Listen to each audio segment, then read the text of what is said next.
Hello and welcome to my channel. Let us solve this set math question. It says if 2x minus 3y is equal to 4, what is the value of 9 power x divided by 27 power y? Now if you look at here, this 9 power x divided by 27 power y, they both come in the 3 table. So I can write this, know that 9 is the square of 3. So I can write this like this. And we also know that 27 is the cube of 3.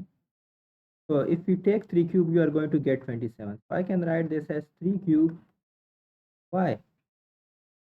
So now using this, we can say that this is 3 power 2x divided by 3 power 3y.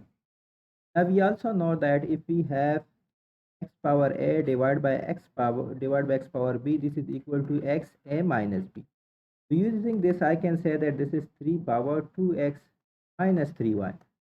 If you can see over here, the value of 2x minus 3y is given to us, which is 4. So I can write this as 3 power 4. Now 3 power 4 is 3 multiplied by 3 multiplied by 3. This is 9 and this is also 9.